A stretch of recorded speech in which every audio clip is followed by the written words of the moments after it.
Ariel, Ahí está. Me estoy acomodando. ¿Cómo estás? muy bien. ¿Vos cómo estás? Bien, todo bien, todo bien. Acá, ¿Terminando día la actividad complejo hoy. laboral? ¿Eh? ¿Terminando la actividad laboral? Sí, sí. La Estuve, docencia, ¿no? estuve dando una clase, tuve un Zoom a la mañana de un trabajo que estaba terminando y a su vez recién acabo de hablar en el programa de Eduardo Feynman. Sí, me acaban de comentar acá los Justo, amigos que todo sí, junto. sí, sí, sí. Sí, bueno, pero ¿Está bien ahí? ¿Me ven? ahí te vemos mejor, ahí te vemos mejor, sí. Dale. Eh, pero sin duda es que estás, bueno, desde ya que muchas gracias, Ariel, por aceptar esta invitación en nombre de Dale, un la gusto. Asociación Club de la Libertad de Corrientes. Nosotros, te comento rapidito, Sí, usamos esta modalidad de charlas diarias en vivos desde que comenzó la cuarentena como modo de aprovechar este instrumento y también de conversar un poco acerca de la realidad y de analizar un poco, ¿no? Qué es lo que está pasando y te cuento que para mí es un placer en entrevistarte, en hablar contigo. Y bueno, lo importante es que salió la comunicación que tanto me preocupaba. Pero bueno, dale. te vuelvo a presentar, bueno, Ariel Korenberg, economista, profesor de la UBA, UCEMA, UDESA. ¿Algo más, Ariel, de tu currículum vitae que quieras compartir con No, nosotros? no, está bien, qué sé yo, depende para dónde, como es una entrevista, me dijiste, o sea, no expongo yo primero, Una vamos a las charla, preguntas, es es una charla. una charla de amigos. Más que Sí, nada, exacto, tomemos un café. Eh, bueno, soy también ex INDEC, digamos, todavía encuentro gente que no conoce mi anterior periodo de reestimación, digamos, de cálculo de producto en otra época, que trajo tanta polémica. sí. Después, más recientemente, calculamos el caso de los cuadernos.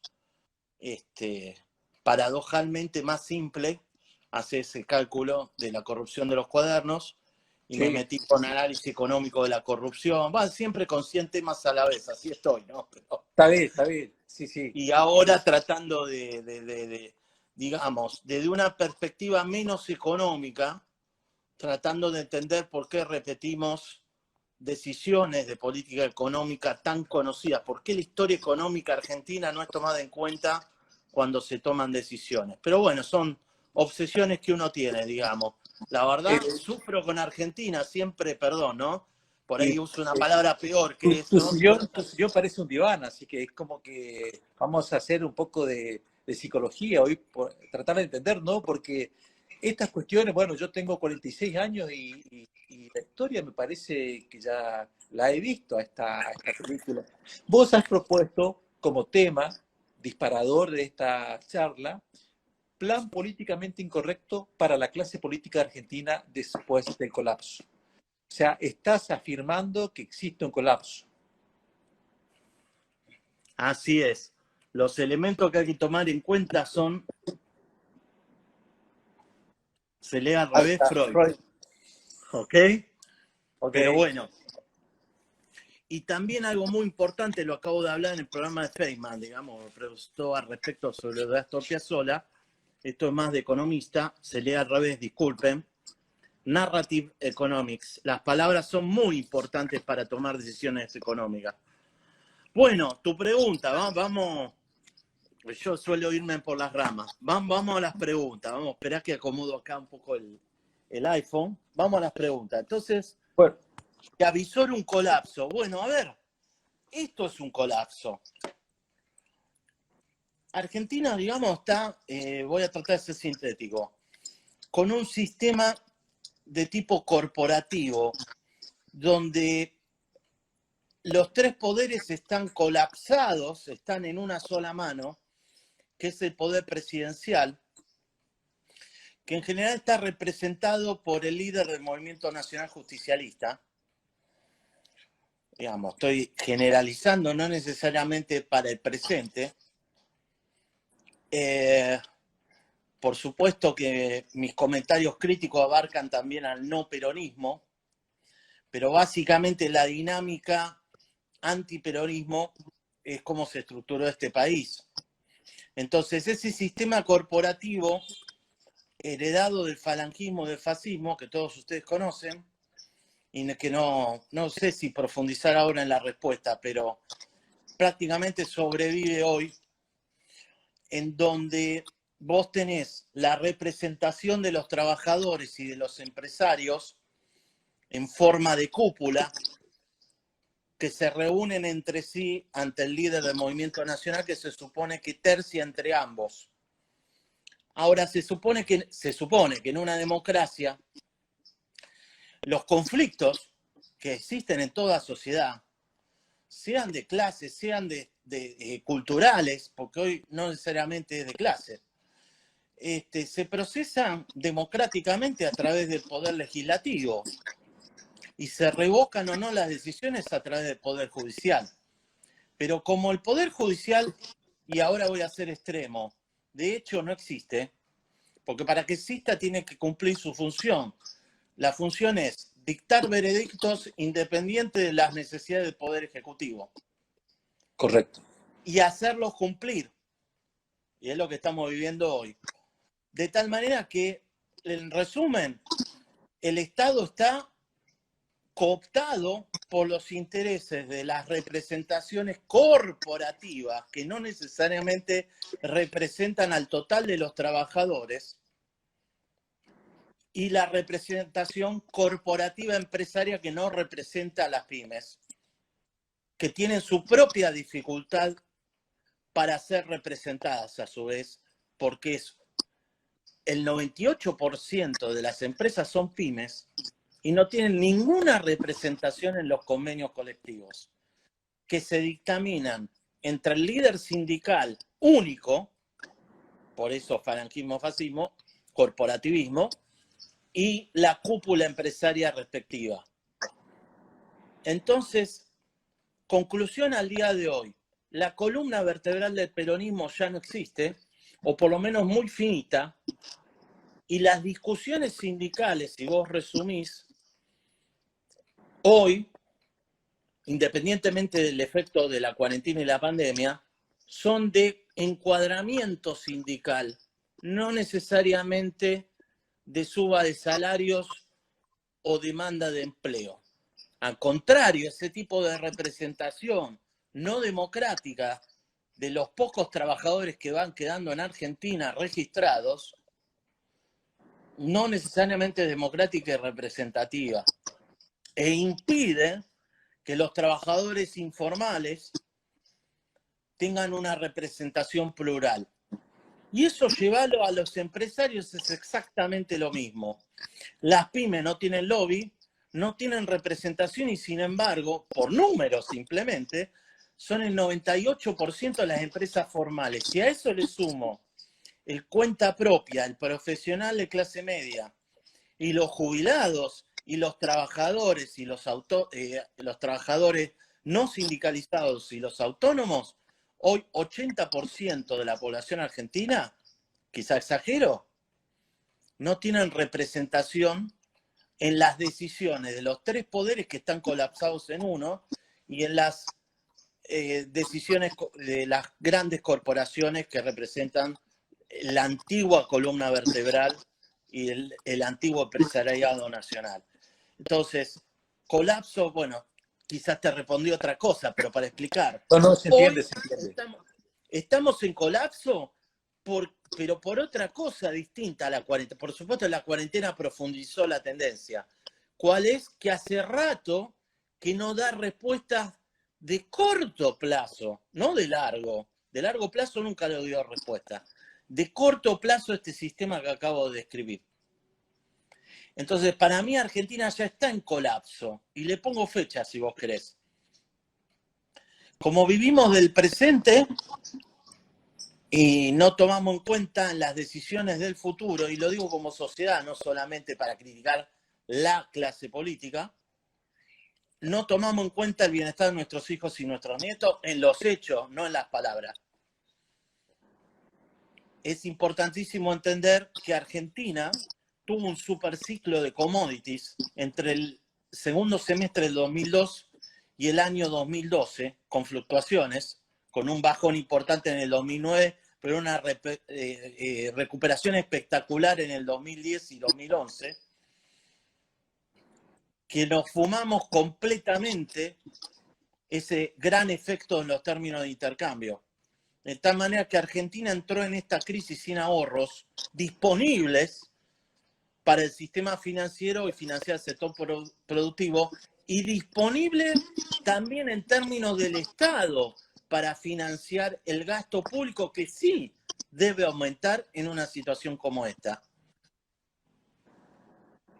Porque en realidad no hay Estado. El Estado finalmente, a este momento, sobre todo con el primer kirchnerismo, pero son tendencias que vienen de antes, no existe en términos de brindar bienes y servicios públicos que necesita el 80% de la población argentina. Los vulnerables y la clase media. No existe. El otro día que escuchaba una charla bueno, un estudio importante de la ciudad autónoma, en donde hablaba de la fuerte presión fiscal, y justamente nosotros somos el país con más carga fiscal en el mundo, excepto la isla de Comoros. O sea, ¿qué Perdón, viabilidad? necesita para adaptarme a la hora. Perdón. Sí, no, sin duda. Pero mirá vos lo curioso. Te impulsan a la ilegalidad. Recién me hicieron una pregunta. Cantan victoria porque bajó el dólar blue, el gobierno. Pero fíjate qué palabras contradictorias. Cantan victoria por una medida a corto plazo financiera, que si querés la describimos, bajó el dólar blue, la brecha es del 100%. O sea que era antes de esta medida de más. Bueno, tantas cosas. Me aparece en la cabeza que estamos reduciendo el horizonte de análisis y de decisión al diario. Uno de los colapsos es esto, digamos, el dólar blue, que estamos en colapso. La semana pasada, hace un mes, Ariel estaba a 130. Se disparó en un mes a 195. Bueno, hoy todos aplaudimos porque está a 169, un gran logro del gobierno y de la carta de Cristina que mandó el lunes, digamos. Yo te iba a preguntar... pero déjame mencionarte esto que es curioso. Por favor, adelante. Que lo traigo acá al debate. Por un lado, el gobierno legal y legítimo de Argentina, ¿no? Toma decisiones. Y por otro acaba de festejar que baja el dólar ilegal. Mirá qué importante las palabras. Si vos venís, no de Marte, de Uruguay, de Perú, de Colombia, ni hablar de Europa, de China, de Japón, venís de golpe a Argentina y escuchás un gobierno que está festejando que bajó el dólar ilegal. ¿Cómo no voy a sacar el libro de Freud? No lo saco ahora porque, ¿viste? Es una locura. Entonces, ¿cómo hacer política económica? Esto va más allá del economista profesional. No hay política económica que banque y tenga efectos más allá del mes en esta situación. Entonces, desde el 2012, Argentina viene colapsando. Lo que pasa es que no se dio una disrupción institucional. Entonces, depende cómo lo definas. Yo creo que esto ni siquiera es un estancamiento. Un estancamiento tuvimos los 80 hasta que implosionó en la CIPER, con la disrupción institucional de tener que adelantar la entrega del mandato por parte de Alfonsina Menem. Y el posterior plan Bonex y segunda hiperinflación del propio Menem, que quiero recordar acá, sí. porque digo, ya que hay liberales, yo que soy bastante independiente, guarda con rescatar ese gobierno tan fácilmente. Entonces, lo que digo es lo siguiente. Desde el 83 a la fecha, ningún gobierno asumió con plan. Hay que cambiar eso, no puede ser que sigamos así. Se dirimen las internas, y lo digo también por el gobierno de Macri, una vez que asumen el gobierno, en este momento se está dirimiendo la interna de quién dirige el gobierno. Eso es tradicional en el peronismo, pero también pasa con los gobiernos no peronistas. Ojo con eso, no es normal eso. el presidente Alberto Fernández fue candidato por decisión de la vicepresidenta, no por una interna. En ese sentido, Menem ganó una interna. Cafiero, sí. Le ganó a Cafiero, o sea, eso lo rescato. Alberto Fernández no. Néstor Kirchner tampoco, lo designó Duhalde. Lo que digo es, la calidad de la democracia está en crisis. La democracia está en crisis y yo quiero rescatarla. Pensemos eso. A partir de ahí, si querés, discutimos política económica. Claro, hay un dicho que dice, la democracia es un sistema muy eficiente, pero no hay excepción. Exacto. Así Exacto. que es el medio más civilizado que tenemos para elegir nuestros representantes de acuerdo a nuestra... Pero, a ver, volvamos sí. a lo nuestro y aprovecho que sos economista. ¿Qué perspectiva tenemos en el corto y mediano plazo? Porque a este presidente no le gusta tener planes. Y yo creo que en ese sentido, no sé si discrepamos o no, pero también yo vivía otros momentos de mi vida, pero cuando Domingo Cavallo se planteó la convertibilidad más allá de su discusión, lo planteó con una autoridad y con una organización económica completa. No solamente las tarifas, sino también una moneda sana, digamos, pensó en todas las áreas económicas, micro y macro, y llevó adelante con respaldo del presidente y funcionó. O sea, pues, a ver, uno de los parámetros para medir una economía es la felicidad de la gente. Y funcionó durante 7, 8 años, la gente se olvidó de si ahorro en dólares porque para que no pierda el poder adquisitivo, el peso que tengo, que un remanente que me queda del mes, ponerle 30.000 pesos, lo paso a dólares, pero en ese momento no, la gente le daba lo mismo. A ver, la confianza que tiene la moneda Brasil en su propia moneda, tiene una inflación, más allá también de sus propios problemas económicos, tiene una inflación calculable, no llega a 2 dígitos, 4 o 5% anual. La confianza que tiene el brasileño con su moneda es increíble, Ariel. Acá nosotros vemos sí, pero... un peso, seguimos huyendo. Pero ojo con el diagnóstico, si querés vamos a la discusión de cómo se sale. Se salió de la CIPER recurriendo a la convertibilidad, pero eso es del libro de texto. Invito a leer Lecciones de Macroeconomía, que está en inglés, de Olivier Blanchard, Perfecto. En donde creo que es en el capítulo 5, lo que nos dice, bueno, también Thomas Sargent, cuando analizó las CIPER europeas posteriores a la Primera Guerra Mundial, la moneda se pierde en medio de una hiper. La mejor forma de recuperarla es una caja de conversión, en el extremo una dolarización, pero eso no te evita que si vos no cambiás los problemas de fondo, y si querés ahora te los defino, eso se te va a volver en contra. Entonces, no evita el default, la convertibilidad.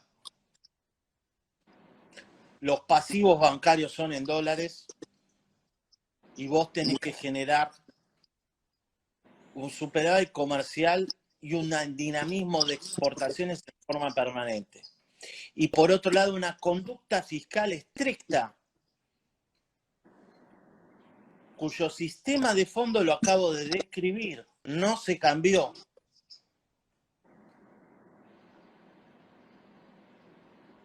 No se cambió la estructura sindical para que haya elecciones democráticas. No se cambió la estructura empresarial dirigente, respetando la propia ley, que no recuerdo el número, que estipula, esa es otra cosa, leyes que no se cumplen, o leyes en contra de la realidad económica. Hay una ley que se dictó en esa época que estipula que los convenios colectivos debe haber representación de las pymes. Estoy esperando. Los problemas que afrontan el tema de la competencia y de oligopolios deben estar delimitados por la Comisión de Defensa de la Competencia a través de tribunales que se deben formar independientes de los partidos políticos. Este gobierno lo acaba de derrogar y el anterior gobierno no tuvo mejor idea que formar los tribunales 2 meses antes de irse del gobierno. De tal manera que los concursos eran totalmente revocables. Entonces, convertibilidad puede ser una salida, pero la salida no es monetaria, no es reemplazar la moneda, porque tenemos un mal diagnóstico de por qué hay inflación en Argentina. La inflación en Argentina se produce como consecuencia de la desconfianza del argentino en el sistema institucional y político, no solo en la moneda. La desconfianza en la moneda es una consecuencia. La cuestión del nudo gordiano todavía es más estructural que describir el problema de la moneda, para mí. ¿Ok? Veamos, te lo describo, no sé si querés hacer otra pregunta, pero te lo describo porque para mí eso es central. Esa es la deducción después de hacer algunas lecturas 25 años después de historia, sociología, etcétera. Pero también reflexiones propias. ¿Por qué repetimos todo de vuelta? ¿Por qué la gente vota y al mes desconoce que votó? Exacto. ¿Cuánta gente después del tequila decía yo no lo voté a Menem? No te lo hablo solo por el presente gobierno y Macri. Entonces, ¿qué pasa acá? Porque hay tantos dilemas en Argentina. Hay crisis previsional, nos fumamos todos los ahorros obligatorios para jubilarnos, sea a través de las AFJP que compraban bonos que luego fueron defolteados con llamados telefónicos del funcionario que ustedes están rescatando. Luego defolteado por el señor Lavagna, que impidió en el canje de la deuda entrar a las AFJP. Porque acá no saldamos las consecuencias, no saldamos las causas. ¿Cuál fue la causa de la crisis del 2001? ¿Y cuál fue la causa de la crisis del 89-90? ¿Y cuál fue la causa de la crisis del 82? ¿Todo eso se arregla reemplazando una moneda? No, para nada. Para A ver, mí Ariel, lo a central ver, es que el votante medio argentino... hago un paréntesis. Yo me refería hoy a un sistema, a un plan integral que sea absolutamente sensato, en el sentido de que yo creí que en ese momento fue sensato, más allá o no del cambio de moneda o no, pero hubo un plan integral, digamos, yo voy a eso. Yo veo hoy Sí, pero en el mismo momento, Guzmán perdón que traiga la polémica, igual quisiera hablar de cómo se desata el nudo gordiano. claro, En el mismo momento sucedió el atentado a la Embajada de Israel y a la AMIA, y posteriormente mataron al hijo. 10 años después, el propio Menem dijo que fue un atentado. En el mismo momento se tuvo una Corte Suprema dicta y en el mismo momento se cerró explícitamente, ni este gobierno lo hizo, la Fiscalía Nacional de Investigaciones Administrativas echando a Ricardo Molina, del Partido Demócrata Progresista, muy simbólico. Tal cual. Y esos son... Entonces, hay cuestiones institucionales de fondo por las cuales los planes de estabilización exitosos en Argentina duran poco, incluyendo la convertibilidad. Porque después se te viene en contra el sistema corporativo, que no hablé de la otra parte, que son los sistemas feudales provinciales. Muy difícil de cambiar eso. Entonces, a cada gasto hay que ponerle un financiamiento específico. Esa es mi propuesta. En Brasil se tomó un camino en ese sentido y Brasil no tiene ni convertibilidad ni sustituyó su moneda como hicieron en Ecuador. Brasil cada 25 años barre de un plumazo el sistema de corrupción. Después se renueva. Pero la versión social de la clase media y de los vulnerables a la corrupción macroeconómica estructural que en Argentina equivale a 3 veces la reserva del Banco Central hoy, en Brasil es repudiada efectivamente. Entonces, ¿cómo vas a bajar el riesgo país estructural? Que lo mejor de Macri era el doble que Brasil, el triple, perdón. Si no tenés Banco Central Independiente, no solo de presidentes, sino de los partidos políticos. La CIGEN, la AGN, la Auditoría General de la Nación, están integradas por miembros de los partidos políticos, en cuya rosca tapan una causa encima de otra, impidiendo que se juzgue hasta el fondo la corrupción administrativa y las filtraciones de ineficiencia, además de la corrupción. No es un tema de nivel de gasto solamente, es un tema en qué gastamos. Es importantísimo eso. Si vos me das la educación sueca, yo te pago impuestos a la Suecia. No es solo el problema a nivel de gasto. ¿Por qué? Porque en Suecia compran bonos suecos. En Alemania tiene un gasto público enorme, pero genera un capital humano de tal manera que el tipo de cambio, ni hablar euro, está bajísimo. Sin embargo, tiene un poder competitivo de exportar bienes intensivos en conocimiento, Alemania, además de bienes de capital. Importantísimo. ¿Por qué? Tienen moneda. La moneda es consecuencia de una historia y de un sistema institucional que lo respalda a la sociedad. Entonces voy al ejemplo de Brasil que vos nombrás, que yo lo uso. Mirá, en el año 2010, Lula, por movilización popular, no solo de la clase media, sino de todo el mundo, por indignación de la corrupción de la organización de del Mundial y de los Juegos Olímpicos, que bien ganó Brasil, con Lula, pro mercado y pro fondo monetario, quiero aclarar, de tal manera que fue tapa de la revista Time. No se queden con el Lula de hoy. No estereotipen los momentos, porque no hubo gobierno más prudencia fiscal que el de Lula. Por la corrupción del Mundial, la clase media y los vulnerables de Brasil, tuvo Lula que poner e impulsar en el Congreso dos cosas que son fundamentales en Argentina.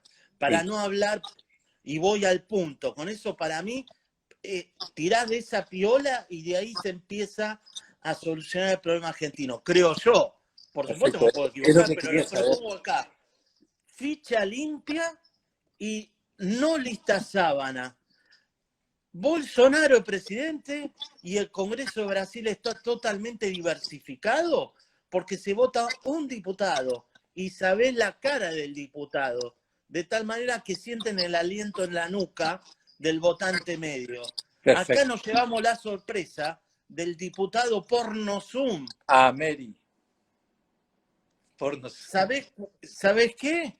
Sin efecto de porno Zoom es una vergüenza. Sí. Pero la vergüenza la votamos. Entonces hagámonos cargo del voto. Sí. Para hacernos cargo del voto, las listas sábanas hay que eliminarlas. Entonces, mi cuestionamiento a la gestión Cambiemos es que negoció la ley de ficha limpia y lista sábana para que aprueben el presupuesto los senadores representativos de los gobiernos feudales provinciales. Eso no es ser estadista. Hay que priorizar. Esa es la prioridad uno, fíjate vos. Vos me hablás de un plan económico y yo te digo, podemos hacer un plan económico que tenga muchos elementos de reforma del Estado, pero va a fracasar a los 5 años, pues se te van a venir encima, como pasó en el año 96, los gobiernos provinciales feudales para ser reelectos y vas a aumentar el gasto público financiado con deuda pública externa en dólares. Y con deuda pública, con préstamos bancarios, de tal manera que te estoy dando el diagnóstico de 2001. No pudieron devolver los depósitos porque los gobiernos provinciales no podían pagarle los préstamos a los bancos. Entonces hay que tener en claro los diagnósticos. Hay que tener en claro los diagnósticos. ¿Y de dónde viene eso? De la falla del sistema de representación política. Que hay que salvar a la democracia. Hay un libro sábana desde Bloomberg 2004 que lo pedía en la plaza, que estoy escuchando que se va a eliminar y no se hace. Esa es la prioridad uno, porque si no, no puedo discutir ni siquiera que el sistema previsional no lo manoteen más. Si no, vamos a estar reclamando voluntariosamente que se pongan de acuerdo los líderes políticos sin que la clase De media lo hecho, Ariel, reclame. de hecho, Ariel, ayer en diputados hubieron algunos cruzamientos de votos de gobernadores que mandaron a votar en forma positiva el proyecto de presupuesto. Es lo que más o menos decís. Pero es permanente eso. Sí. Hay un libro que... A ver, pero quiero que se entienda. Te voy a dar otro ejemplo peor Vale. que este. Eso se llama poroteo. Claro. La reforma judicial se aprobó automáticamente en el Senado. Entonces te tiro cosas fuertes. No hay nada que cause más unión en el movimiento nacional justicialista que la causa Cuadernos. Si no, ¿me podés explicar qué hace Felipe Solá, quien fue insultado por Carlos Kunkel como canciller? ¿Qué hace más ahí? Con su estrategia electoral logró que kirchnerismo perdiera por primera vez las elecciones. Es oportunismo político, crisis de Macri, pero también este elemento. Entonces voy hacia atrás ahora al poroteo. ¿Ustedes sabían que cuando había que acceder a que aprobaran el acuerdo con el Fondo Monetario en el año 2018, el señor Pichetto, como representante del kirchnerismo, más otros negociadores dentro del Senado y de diputados, negoció sacarle la recaudación de impuestos a las ganancias al ANSES, Fondo de Garantía Sustentable, y dárselo a las provincias, y las provincias a cambio, además de otros porotos, flor de porotos recibieron, aprobaron el acuerdo con el fondo. Todos los gobernadores que hoy se quejan de Macri, todos. Entonces, acá me parece que no nos hacemos cargo de que el poder legislativo es fundamental y copartícipe en la crisis argentina. Pero esto lo digo para salvar la democracia.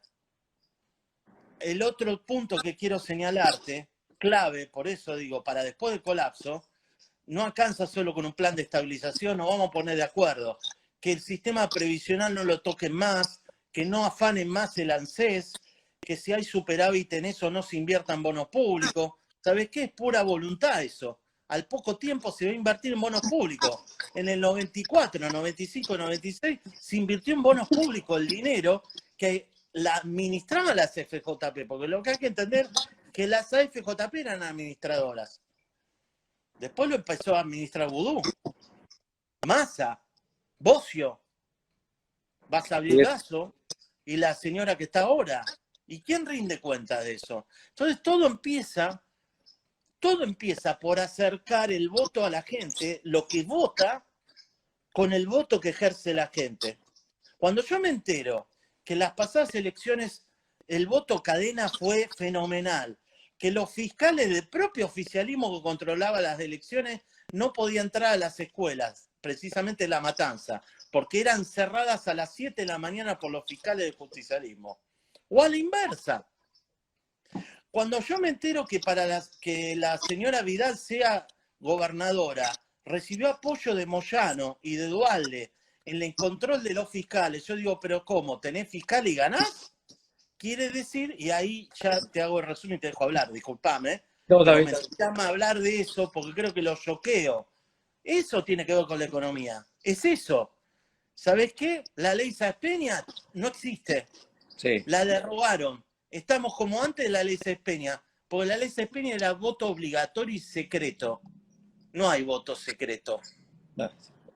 Si yo me entero que en Formosa dibujan los votos y las actas, o en Tucumán las queman las urnas, Sí, sí. es una vergüenza. Sí, sí. Pero, Mala ¿qué te crees que va a pasar el año que viene con las elecciones si no? Entonces vos, el dilema, estancamiento versus colapso, ya hace rato que colapsamos, ¿eh? Sí, sí. Sí, sí. No, quería agregar esto porque de acuerdo a lo que venís diciendo, me hizo acordar a un libro que lo tengo, ¿Por qué fracasan los países? Y Yo también. la conclusión a la que llegan es esto, a la institucionalidad, digamos. a las instituciones. Y yo he tenido la suerte de conocerlo a Armando Rivas, y él hablaba del Estado de Derecho, pero el Estado de Derecho, no cualquier Estado de Derecho, sino aquel rule of law en donde el individuo era el respetado por parte del Estado.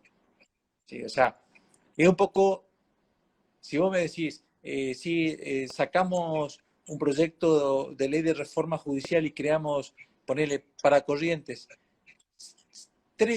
acá en la ciudad de Corrientes ya tenemos 2 jueces federales, se agregan 3 jueces federales más. ¿Para qué? No necesitamos 3 jueces federales más. Con los que trabajan es suficiente, agregarle 2 o 3 secretarías más, basta. Pero necesitan para, como decís, los porotos, ¿no? O sea, evidentemente, si nosotros no conseguimos, resumiendo un poco con lo que decís vos, la clase política que pueda ser votada o electa en el 2021 no consigue intentar una propia reforma que atenten contra la clase política misma, y creo No que lo no van va a a ser. hacer por sí mismos. No lo van a hacer por sí mismos. A ver, acá, yendo a la dinámica economía y constitución, te recomiendo un libro, no lo tengo a mano. John Elster, antiguo, digo antiguo porque no lo parece hoy, marxista analítico, digamos. Yo leía de joven, un sociólogo noruego, muy bueno, que estoy leyendo ahora, y lo voy a citar, digo así, leemos todos juntos. Además, Mancur Olson, que le debe de sonar si son liberales, digamos, si ustedes me sienten cercano, es a consecuencia de las 5 crisis que tengo encima, digamos, ¿no? O sea, ¿me entendés? No, no es que me Poco mucho, reconozca ¿no? liberal o no, pero quiero Es compartir como que esto. 5 No veces es te que yo pegaste. leí von Hayek, no necesito leer von No, Hayek. está bien, pero es como que 5 veces te pegás un martillazo en el mismo dedo, digamos, y a sabiendas. No, y además encontrar de que había una oportunidad y volvimos otra vez y otra vez con la alianza, la oportunidad no peronista. Y bueno, el único elemento positivo, y para entender en qué situación estamos, yo soy muy crudo. La situación estamos que Macri fue el segundo presidente no peronista en terminar su mandato, en tiempo y forma, desde Marcelo T. de Alvear en el año 22, que terminó su mandato en el 28, cuyo ministro de Economía tuvo varios, supuestamente hay que investigar eso, ningún gobierno se salva acá de tener problemas, ¿no? Pues si tuvo varios ministros. Víctor Martínez, que fundó el Colegio Carlos Pellegrini y asumió las armas para pelear por la democracia en contra del gobierno de Juárez Selman en la zonada radical, junto con Alem y Irigoyen, y Alvear mismo. Víctor Molina, perdón, no Víctor Martínez. Víctor Molina. Furcio. Víctor Molina. Víctor Molina mandó a Alvear, le dijo, che, ¿por qué no consultás? Mirá, hay unos problemas acá mundiales que puede haber efectos en Argentina. Consultá a ver qué onda con el crédito que podemos obtener. Unlimited, le contestó. Ahora vamos para acá. Tenemos un Guzmán que llegó a renegociar la deuda y aceptar totalmente, casi igual que la propuesta inicial de los acreedores. Entonces es muy difícil debatir cuando vos tenés una cuestión, por eso enfatizo, les va a sorprender que estoy hablando mucho de otras cosas y no de economía, porque estoy tratando de entender. Si vos no ponés esto al frente, no vas a entender por qué terminamos renegociando la deuda y aceptando el acuerdo con los acreedores y al mismo tiempo usurpando tierras. ¿Por qué firmamos un swap con China? ¿Sabían ustedes que no podemos utilizar profundamente el swap con China más que en importaciones de China? Se está violando la soberanía argentina más allá de la base militar china en el sur. Y nadie habla de eso. Entonces, al mismo tiempo estamos siendo gobernados por soberanía económica, etc. Entonces, hay unas palabras que van por un lado con resarcimiento emocional para la militancia casi religiosa. Entonces, no hay palabra que se sostenga. Y si no hay palabra que se sostenga, no va a haber confianza. Ahora, para que la palabra se sostenga, y esto ya es economía de vuelta, tiene que haber promesas creíbles. Para que haya promesas y compromisos creíbles, se tienen que respetar los contratos. ¿Cómo se van a respetar los contratos si, dependiendo de la opinión de la vicepresidenta, ocupamos los campos de Guernica o Echeverri o los desocupamos? Y también tenemos violación de yo soy crudo, ¿vieron? De la soberanía con el Estado Vaticano. Digo Estado Vaticano porque no quiero involucrar la personalidad religiosa. Es un Estado y está violando completamente la soberanía argentina por parte del liderazgo del movimiento nacional. Son unos maestros del disfraz. Si no entendemos esto, no vamos a progresar en Argentina. Entonces, vamos al banderazo. Muy mal que no tenga líderes el banderazo. Es un esfuerzo que se va a perder. Me permito criticarlo como parte de. ¿Por qué? Porque ¿cuál es la agenda del banderazo? Negativa. ¿Por qué votaron a Macri? Negativo, no queríamos a Cristina. ¿Qué cambió Macri en las tres cuestiones fundamentales que son? Independencia del Poder Judicial, Auditoría General de la Nación, Organismo Anticorrupción, Sindicatura General de la Nación, independiente de los partidos políticos. Nada. Lo de la justicia es muy difícil. Para mí se hizo muy poco ahí.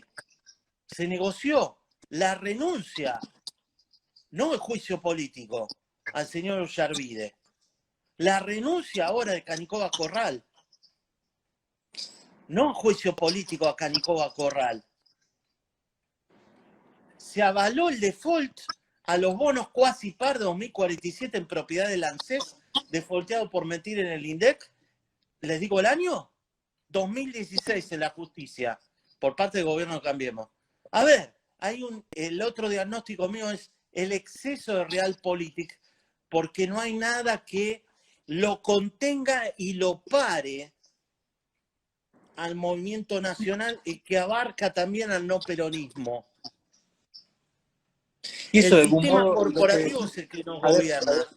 Si tomamos tu libro de Freud que está ahí a tu lado, también no será una sociedad que desea, que se deja seducir por estas hermosas palabras que utilizan de que el Estado está presente para cuidarnos.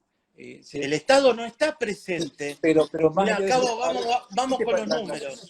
La sociedad no suscribe esto, de algún modo. Mira, el Estado no está presente. Te voy con los números. Mira, acabo de hacer unos números y estoy haciendo una nota. Te lo voy a demostrar cómo no está presente. ¿Viste los ATP? Sí. Los ATP cubrían en el primer mes el 27% de la nómina salarial de los asalariados registrados. Perdón, el 27% de los puestos de trabajo registrados. Perfecto. Estuvo presente solo en el 30%. El último ATP número 5, 18,6%. No está presente. Y aparte... ¿Entendés? ¿Por qué?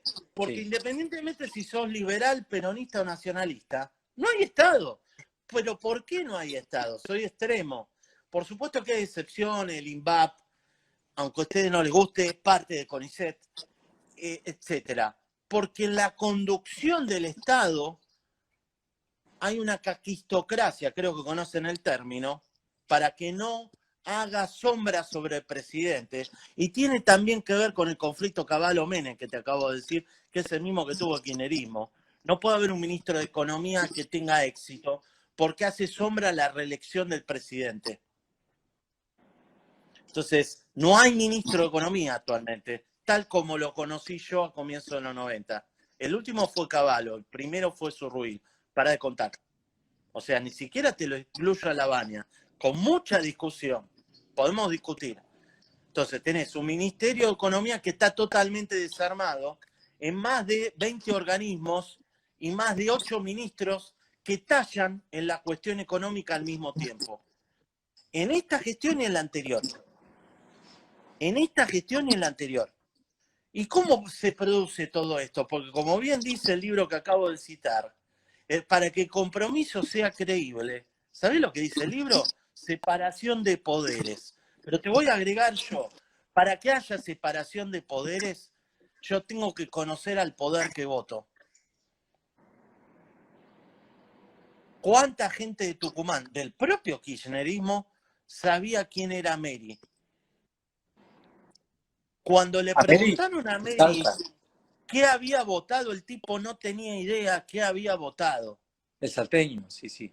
Entonces, la democracia nos costó sangre, sudor y lágrima y casi una guerra civil entre argentinos. Recuperémosla. No estoy yendo para el lado autoritario, al contrario.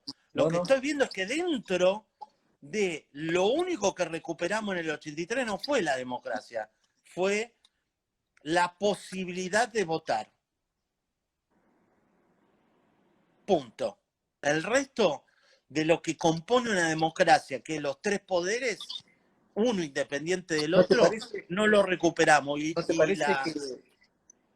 ¿No te parece que nosotros fuimos reducidos a simplemente al acto electoral de ir a sufragar y nada más? No. Sí, pero en ese momento es peor que eso. Mucha desidia por parte, yo creo que hay mucha desidia. Está bien lo que has dicho anteriormente con respecto al banderazo. Al único que lo veo es a Alfredo Casero, que no pertenece, él viene del sector privado, pero que él se pone enfrente, más allá de como su forma de ser, pero él se pone enfrente, dice cosas contra cualquier gobierno, y se pone al frente del banderazo. Pero a mí, ¿sabes qué me indigna, Ariel? Me indigna que después del banderazo, sectores de la oposición o ciertos ex funcionarios, mandatarios de Argentina, se arrogan ese banderazo como propio. Y la gente fue pero hastiada y autoconvocada, porque a mí me consta. Y también falla, ¿sabes qué? Falla el compromiso del ciudadano, porque nosotros no nos comprometemos. Acá nosotros, yo te cuento rápidamente, yo soy 21 años de profesión de abogado. Nunca tuve vínculo con el Estado, pero ahora estoy haciendo un partido político, vengo de un partido político de extracción liberal, partido liberal tradicional, pero que están absolutamente seriados, hacen negocios, digamos, contubernios por un senador, por un diputado, y no te deja participar, no te deja habilitar la posibilidad de decir que en Corrientes necesitamos industrializar la forestación, la industria forestal necesita va a generar mano de obra, etc. No podés, te echan porque le generás una molestia al gobernador de turno. Entonces, bueno, mirad, lo que creo que el sistema electoral y de partidos está totalmente dinamitado y lo que hay es un bloqueo a la entrada de terceros partidos y además, ¿por qué no podría haber candidatos independientes en Argentina? Porque claro, como te obligan a juntar firmas, hablemos sin filtro. Sí. ¿Sabés que me entero? Que vos vas con la señora jueza electoral Baruguduría y la firmas cómo se consigue. Entonces, está el bloqueo, claro, ¿viste? Está el bloqueo del sistema de partidos, pero también está la desidia, creo yo, de reclamar verbalmente y no hacerse cargo, ¿no? Y entonces cuando se tiene el poder se aspira a la reelección, pero la reelección puede ser un interés propio, producto del poder, porque es innegable, pero puede estar escindido los propios intereses de los argentinos a largo plazo. Ahora, nos seguiremos quejando, pero para mí sigue siendo la clave. No nos podemos quejar si votamos una lista sábana y hago cargo a Cambiemos, porque al justicialismo ya sabemos lo que es. Vamos a Cambiemos. ¿Cuántos de acá sabían que en el año 2015, cuando se votó presidente, se votaba legisladores del Mercosur, en cual en Capital Federal estaba en la lista Osvaldo Mercury, principal representante del dualismo? ¿Cuántos saben que en la elección pasada, o en la anterior, ya se me va la memoria, al mismo tiempo de votar en el primer lugar en la lista de la provincia de Buenos Aires a la líder del accidente de Once, y ahora voy a hacer una acotación, además de esto, y en el lugar número 11 que entró está el señor Nasi Acef en la lista de Cambiemos. ¿Da lo mismo cualquier cosa? ¿Cuántos saben que el señor Alberto Fernández fue candidato del partido nazi constitucional del señor Acef, que fue designado jefe de gabinete y le dejó lugar a Celia Cruz, admiradora de Videla? ¿Por qué no nos importa esas cosas? Porque cuando yo milité poquito, en otro momento, en el 83, nos importaba de dónde venía el currículum. ¿Qué nos pasa? Que no Ariel, hacemos cargo de la historia de cada uno y Ariel, votamos porque el voto, esto está estudiado. sí, Esto está estudiado, digamos, sociología electoral, pero un también está minuto. estudiado por economistas tales como Grossman y Helpman para entender hasta decisiones de proteccionismo en comercio internacional, cómo se ejerce el lobby. Se vota, es un voto, se dice estratégico, engañe un poco el término, en contra, no a favor de una plataforma. Y en ese voto en contra se pierde el contenido. No hay plataforma que traicionar ahora. Más en este gobierno que asumió sin plataforma. Porque tiene adentro a Massa que dice, no estoy de acuerdo con las usurpaciones. Y el presidente acaba de decir, hay que considerar la idea de las usurpaciones de Grabois. Terrible. Pero esto ya pasó en Argentina. Sí. No es nuevo. Si Sí. no, analicen lo que fue el 73-75. Ariel, por razones de tiempo, y no quiero que esta charla excelente que tuvimos se pierda, tengo que cerrar la comunicación para poder grabar y subir a YouTube. De todos modos, desde ya te anticipo que en pocos días más me voy a contactar contigo para hacer un Zoom con amigos de la provincia. Bueno, Y organizamos la agenda tuya y la nuestra y vemos si podemos seguir hablando un poco más. Me pareció interesantísima la perspectiva que abordamos, la verdad. Freud acá estuvo al lado nuestro escuchándonos. al toque, al toque. Sí, sí. Y encima gratis, Al toque. sin ningún tipo de arancelamiento. Te agradezco mucho por tu tiempo, por la amabilidad, por prestarte a dialogar con nosotros. Una mirada realmente valiosa para mí, y vamos a estar en otra oportunidad seguramente charlando, Ariel. Dale, y bueno, también quiero escuchar los problemas particulares de Corrientes, estoy muy interesado, a veces me llaman también de Corrientes, Vamos que tiene a... su particularidad que no sale. No quiero que se me caiga, la verdad no quiero sistema que se me feudal, caiga, ¿no? no quiero que se me caiga esta exposición. Un abrazo, Un gustazo. Ariel.